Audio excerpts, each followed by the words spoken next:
saca un micrófono a la calle y hace las encuestas que quiera, y hayan votado o no hayan votado a Milei, mucha gente por la calle te dice, mirá, yo la estoy pasando cada vez peor, no me cierran las cuentas, no me alcanza la guita, me tengo conseguido laburo, o me quedé sin laburo.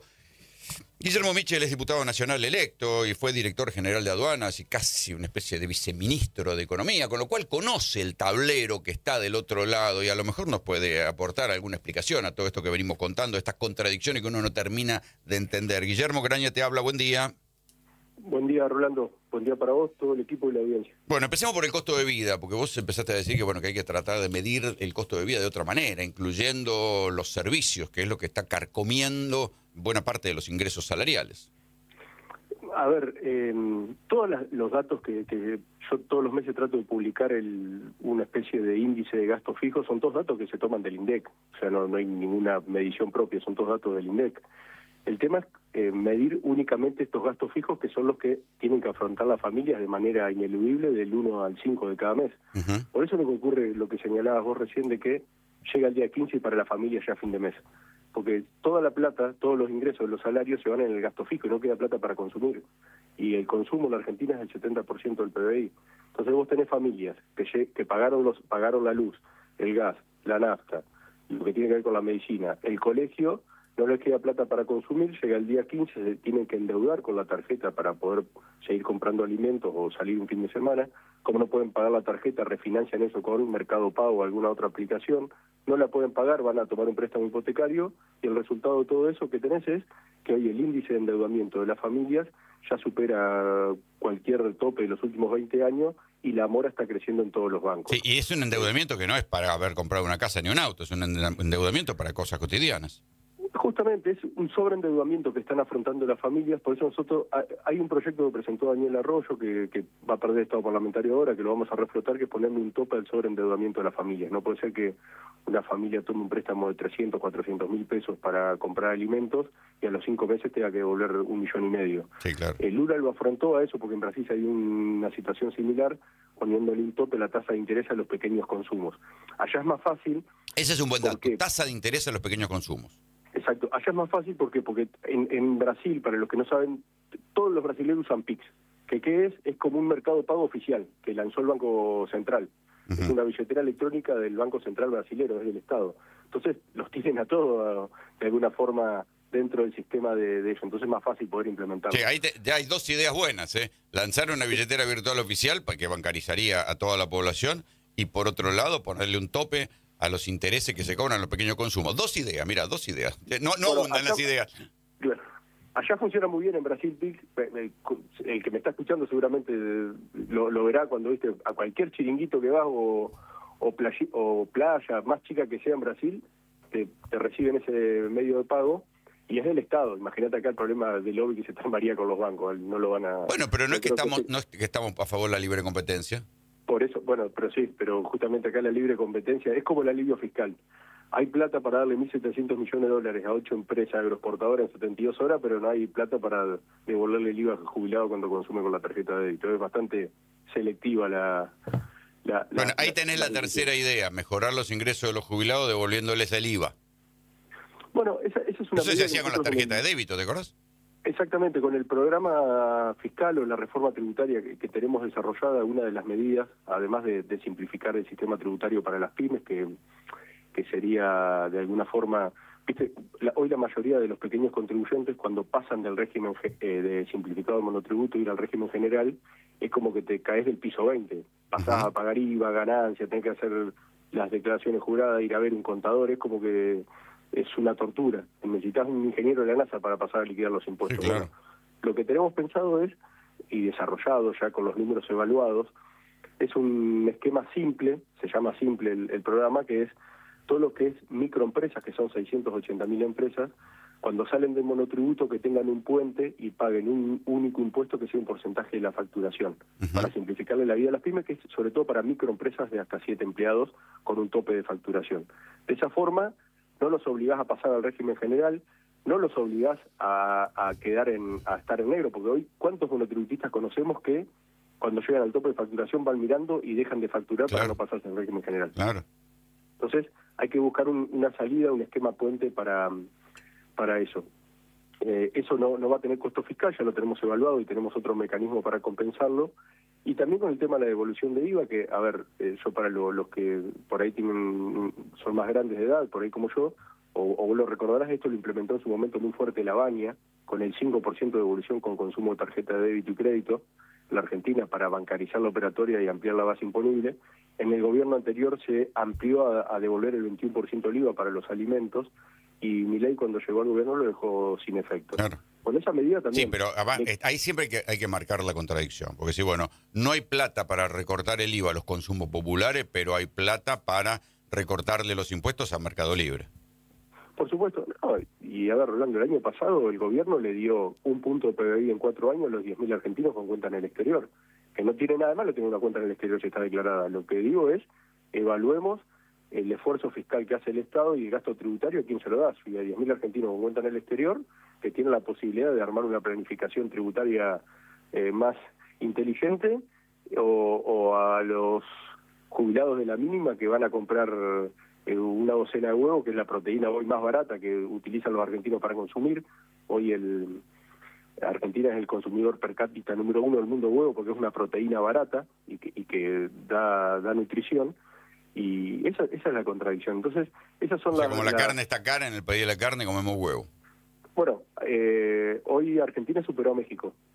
380 huevos por año per cápita está consumiendo Argentina, es el principal consumidor de huevo del mundo. Así que son esos los puntos en los que tenemos que trabajar. Claramente, fondos hay, porque te vuelvo a decir, en 72 horas le dieron 1.700 millones de dólares a 8 cerealeras, o en la paquete fiscal de la ley base se resolvió darle un punto del PBI a los argentinos con cuentas en el exterior, que de nuevo no estoy diciendo que tenga nada de malo tener una cuenta en el exterior, sino que haga una descripción.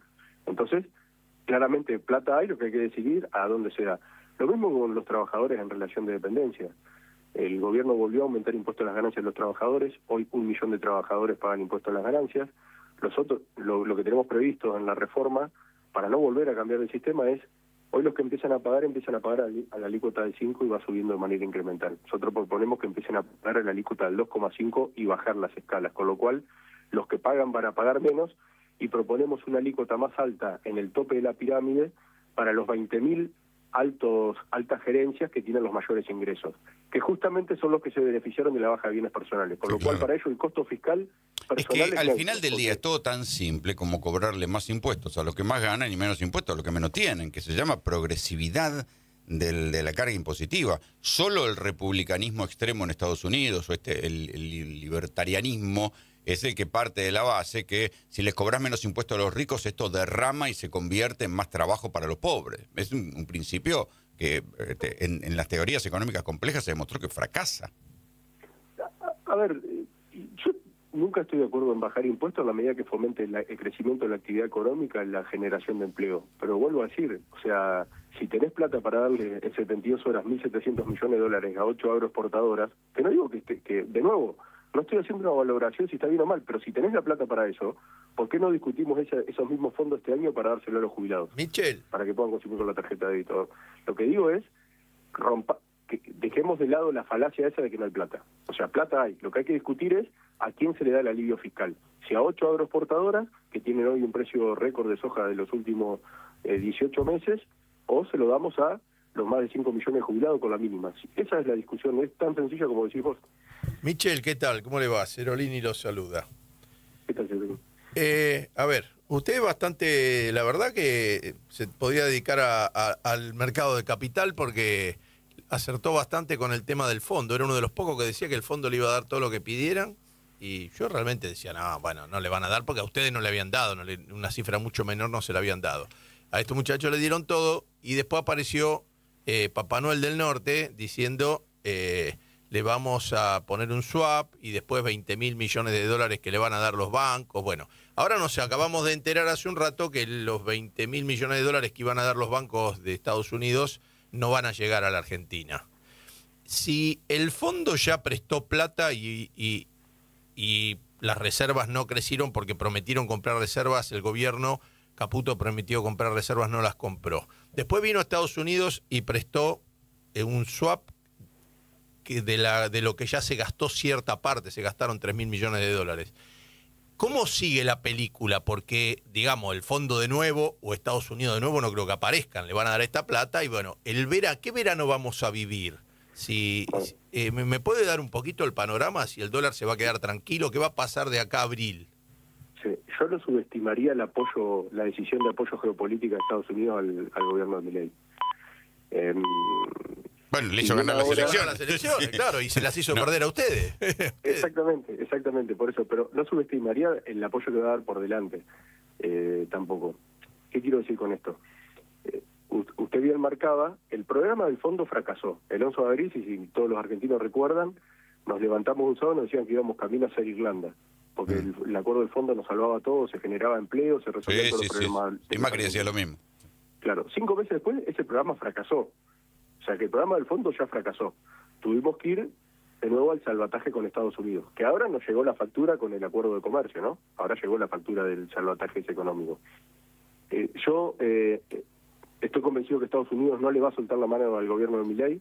Si hace falta estructurar algún esquema de repo es un préstamo con garantía de bonos o alquiler de bonos para enero, para que puedan pagar los vencimientos, lo va a hacer.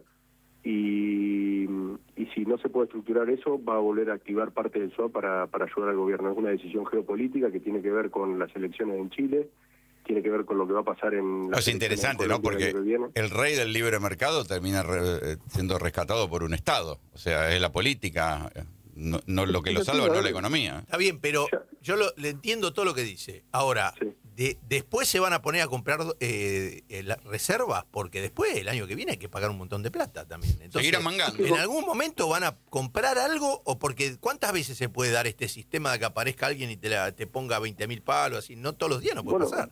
Por eso vuelvo a abrir. El programa ya fracasó, por eso no se acumulan reservas, el fiel reflejo de que el programa fracasó. Por eso seguimos con parches, hipotecando el futuro de todos los argentinos con deuda. Por eso le digo, ahora vino la factura con el acuerdo comercial, que va a perjudicar, porque nos hablan solo el tema de la carne, pero en la miel nos pusieron un antidumping del 20-40% en las exportaciones de miel. Argentina exporta 300 millones de dólares de miel, 100 son a Estados Unidos. Lo mismo con el maní. Espera un cachito, Guillermo, vamos a hacer una moción de orden, porque viene el informativo. Sí. Estamos hablando con Guillermo Michel, diputado nacional, que electo, fue director general de aduanas. Enseguida seguimos la conversación, ahora vamos a las noticias en Espléndido. Guillermo Michel, diputado nacional electo y que fue director general de aduanas y también un cargo ahí en la discusión del Ministerio de Economía cuando estaba Sergio Massa en el Ministerio. Y mirando hacia atrás, Guillermo, ¿se equivocaron ustedes en la gestión al no evaluar el impacto que ponía a tener la inflación en el tramo final de la gestión de Alberto Fernández? ¿Se podría haber hecho otra cosa? ¿Se podría haber ajustado? Pero claramente errores se cometieron, por eso se perdieron las elecciones, Rolando. Eso no, pero digo, claro. Una cosa es que si, bueno, mira, la caída de la pandemia, la sequía no nos permitía hacer otra cosa, o se equivocaron en alentar la actividad y por enfriar un poco la economía para que no se disparara la inflación, no sé. Bueno, yo diría el problema más que a la segunda etapa, que es cuando se evitó que el gobierno termine yéndose en helicóptero al inicio. Creo que los errores se cometieron al inicio, sobre todo con cómo se reestructuró la deuda con el fondo y con los bonistas del exterior. ¿Por qué? Obviamente. Y porque fue una pésima reestructuración. Y lo dicen los datos empíricos. Si vos... Sí. O sea, yo conozco la parte, porque fue pública, de la pelea de la Cámpora con la negociación con el Fondo Monetario, con la cual ahí ustedes votan con el PRO. O sea, el PRO termina apoyando la renegociación con el fondo. Pero la primera parte con Guzmán, ¿todos lo aplaudían o no? Bastante bajó le quedaron bonos que pagaban muy poco, por eso tenían una... ¿no? Claro, pero el problema fue más que nada con los bonistas privados. A ver, si vos, tu reestructuración de bonos, a los 2 meses de reestructurar la deuda, los bonos valen lo mismo que antes de reestructurar, es porque fracasó. Vos cuando reestructurás una deuda, los bonos suben el precio, bajan la tasa, suben el precio, porque es una reestructuración que resultó de alguna forma creíble para el mercado. Entonces, el problema de origen fue ese, y después, como les decía, a ver, no lo digo yo, lo dijo un intendente conurbano, el gobierno estaba a punto de irse en... Sí, claro. En el estaba a 10 minutos de un golpe de mercado. Está bien, pero ahí hay algo previo. Y a eso le sumás la sequía. Sí, pero ahí hay algo previo. La sequía, con lo cual tenés una combinación compleja, ¿no?, para la economía. Hay algo previo del gobierno de Alberto que para mí es uno de los grandes misterios, de por qué durante la pandemia, con unas deudas que no se sabía bien cómo eran, que eran deudas interempresarias, internas, externas, drenaron las reservas, porque Alberto asume con 40.000 millones de dólares de reservas y se le van las reservas en la pandemia. Nunca se entendió bien qué pasó y después vivieron penando porque no tenían dólares. A ver, tiene que ver también con la cuestión política, ¿no? Al no tener una figura presidencial fuerte, que ejerza en el buen sentido de la palabra el poder, que es tomar decisiones para cambiarle la vida a la gente, eso la gente lo visualizó. Nunca le ocurrió a un gobierno peronista de tener un presidente que no ejerza la presidencia. A ver, ¿usted se imagina a Néstor Kirchner que le renuncia a un ministro y sigue en el cargo? Entonces, todo eso hacía también al funcionamiento dentro del gabinete, era muy complejo. Pero de nuevo, yo creo que claramente todos tenemos claros los errores cometidos, por eso se perdieron las elecciones y por eso la gente votó o utilizó a Milei como una salida, una forma de manifestarse, así como en el 2001 fue el que se vayan todos, en el 2023 fue votar a un outsider de la política para de alguna forma enviar un mensaje. Y sí, bueno, lo que pasa es que el próximo gobierno que tenga un tinte, no sé, industrialista, desarrollista, nacional y popular, heterodoxo, ponele el adjetivo que quieras, me parece que después de lo que pasó con Alberto va a tener que tomarse muy en serio la cuestión de la inflación, porque pulverizó el peronismo, lo desplazó, llevó el péndulo para el otro lado. Sí, no solo eso, el proceso de peronismo que se inicia tiene que también tener en claro de que no se puede elegir un presidente dentro del peronismo por la decisión que no sea de alguna forma que se lo gane. Bueno, ya había pasado con Cámpora y mira cómo le fue, ¿no? Por eso, tiene que ser alguien que surja de alguna forma de la expresión de la gente y no que no sea designado por una decisión de alguna forma un poco menos colegiada, porque después terminan ocurriendo estas cosas. Pero bueno, a ver, yo miro para adelante, yo creo que el peronismo es de alguna forma la única fuerza política que quedó en pie en estas elecciones. Nosotros lo vivimos en Entre Ríos, a pesar de que la Libertad Avanza fue junta con el PRO en nuestra provincia. Logramos mantener el senador y los 2 diputados. Esperábamos sacar más de 35 puntos, sacamos 35, después lo comparamos con elecciones como la de Córdoba, donde Schiaretti, que es un ex gobernador, con el oficialismo de su lado sacó 28, con lo cual yo de nuevo creo que la emoción de la gente el domingo de las elecciones, la que prevaleció fue, che, no quiero que el lunes se vaya todo al tacho, quiero más o menos mantener esta sensación de estabilidad que hay, pero de nuevo, los problemas de la gente siguen siendo lo mismo. Yo te escuchaba con el tema del empleo, es así. O sea, la actividad que crece o las actividades que crecen son las que no generan empleo. Entonces, lo que estás teniendo es un problema claramente de generación de empleo, de pérdida de poder adquisitivo y de la no acumulación de reservas que de alguna forma, mientras lo sigan tapando con estos parches de deuda, el gobierno se van sosteniendo la macro. El problema es que en algún momento hay que pagar esa deuda y pagar esa factura. Michel, la Argentina en este momento, así como el año pasado funcionó el tema del blanqueo, está funcionando el tema de que hay un montón de empresas que trabajan con hidrocarburos, bueno, las explotadoras de petróleo y algunas empresas grandes argentinas han salido a tomar deuda al 7,5%, 8%, las ON estas famosas, que eso le permitió un flujo de dólares que le tienen que dar al central. Ahora, cuando esas empresas tengan que empezar a pagar lo que deben, los intereses, o tengan que empezar a dar el capital y le tengan que pedir al Banco Central que le dé los dólares, más los dólares que se le deben a los bonistas, más los que se le deben al Fondo Monetario, el tema del swap con China, ¿de dónde van a salir los dólares? ¿Está tan arreglado todo, tan calzado con el crecimiento de Vaca Muerta como que para ese circuito se va a resolver? Es importante superar en energético, pasamos de 10.000 negativo en el 2022 a casi 7.000 este año positivo, gracias a una obra pública del gobierno anterior, fundamentalmente. Sí, el gasoducto. Claro, pero el gobierno lo que espera es pagar los vencimientos de enero, apostar a que siga bajando el riesgo país y volver a endeudarse en los mercados para seguir roleando la deuda. O sea, el programa económico es un programa económico que se sostiene a base de deuda. A la medida que sigan teniendo... Sí, se cambió la emisión por la deuda. Igual siguen emitiendo, pero se cambió la emisión por la deuda. Que es la típica tragedia argentina, que el déficit se financia siempre por emisión o por deuda. Sí, no solo el déficit fiscal propiamente dicho, sino el déficit de la balanza comercial, porque vos tenés 20.000 millones de dólares que se van a terminar yendo este año por atesoramiento, más todo lo que se te va por los viajes y turismos al exterior, las vacaciones de los argentinos. Sí, más las importaciones. De los servicios, más las importaciones, tenés que no tener los dólares suficientes para sostener este programa económico si no tenés un endeudamiento, así como fue en abril, los 20.000 del fondo, luego lo del Tesoro, y el año que viene, de nuevo, yo creo que el gobierno va a apostar a a que si no consigue estructurar un repo o alguna otra herramienta financiera, que el Tesoro americano lo vuelva a ayudar y le pague los vencimientos de enero, que son 4.500 millones Pero de dólares. eso no se puede tomar esa deuda todos los años de esta manera. Hay un momento que, no sé, vas a tener que entregar provincia, no sé qué vas a tener que Dios hacer. dirá. Bueno, ya la bola que está, la verdad no la tengo, pero yo creo que no es sostenible este programa económico y que termina perjudicando a los argentinos en el mediano plazo. Pero bueno, también soy respetuoso de lo que votó la gente, y la gente votó por seguir acompañando el gobierno, entonces hay que también ser respetuoso del voto de la gente. Michel, le agradecemos mucho el contacto. Bueno, a ustedes y les agradezco. Guillermo Michel, diputado nacional electo, fue director general de Aduana.